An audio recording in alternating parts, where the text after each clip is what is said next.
The legendary origins of the capital of Laos, Vientiane, do justice to the role it still plays and carries out responsibly to drive the country's slow but vibrant renaissance.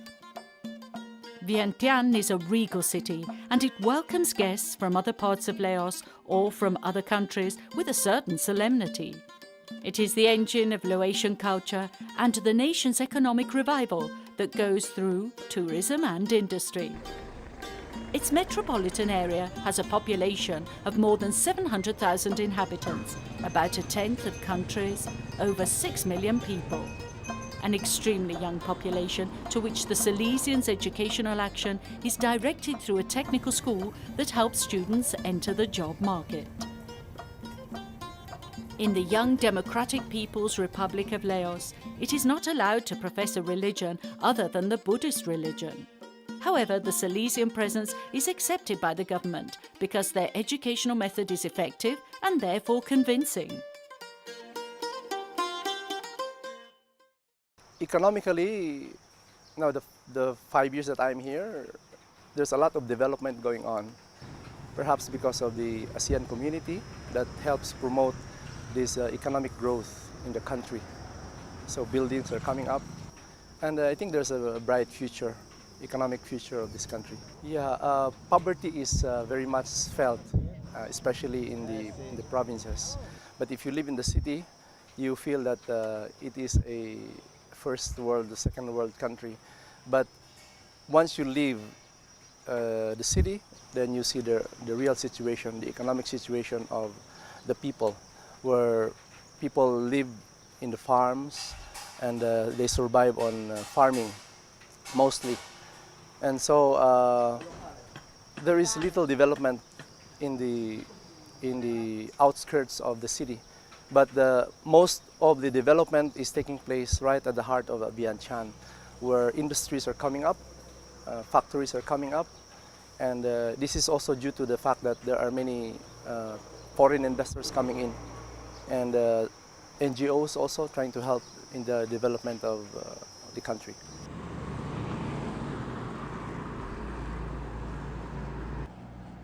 Our community of Vientiane here at the Don Bosco Centre is part of the Salesian province of Thailand.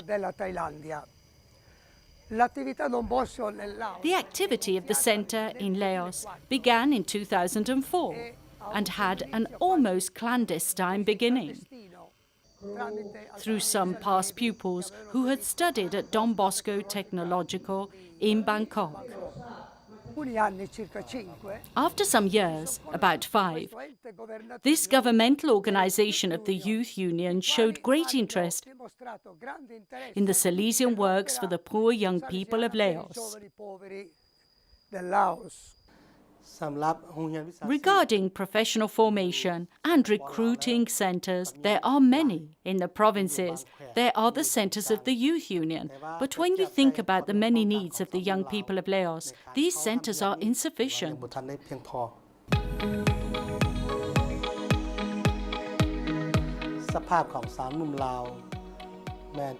The young people of Laos are more than 3 million, out of a population of about 7 million.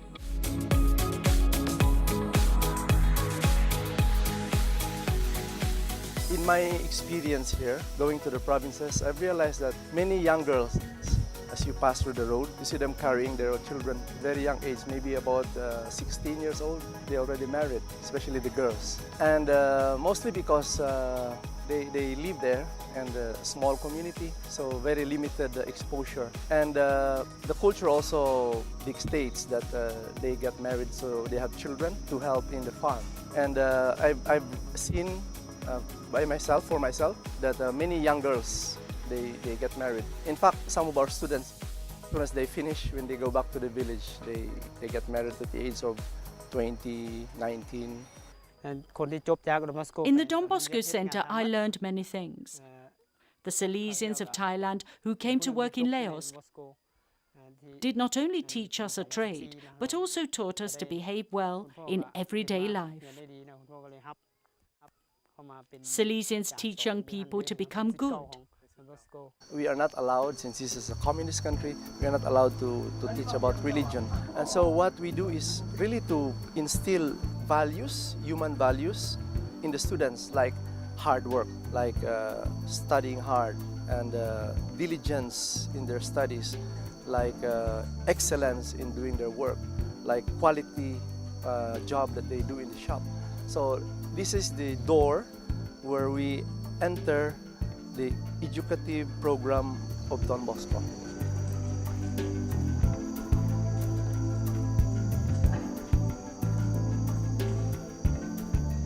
We don't ask them to pay anything, so we ask them to contribute something from their family.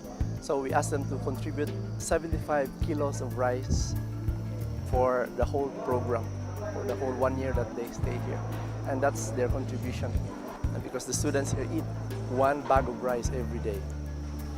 But imagine we have 110 students eating in our center.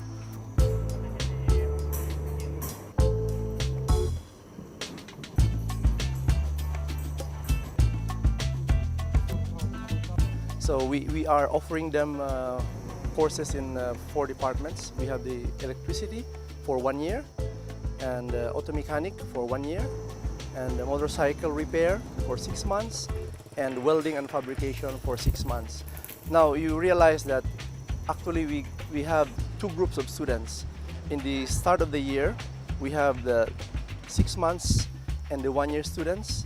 After 6 months, we get another group of students for the welding and the motorcycle. Just like this month, we got about 25 new students for the 2 departments in welding and the motorcycle. Thanks to the Don Bosco Salesian Foundation, more than 1,000 young people have received vocational training, and about 75% have found work, thus improving their lives. We think we shall carry on this activity of Don Bosco for many years, and we are sure that Don Bosco will continue, because Don Bosco is he or she who loves young people, and there are many poor young people here in Laos waiting for Don Bosco. When I finished my vocational training in 2014, the Salesians accepted me as a teacher at the Don Bosco Centre, where I still work. I am very happy that the Salesians help many poor young people in Laos.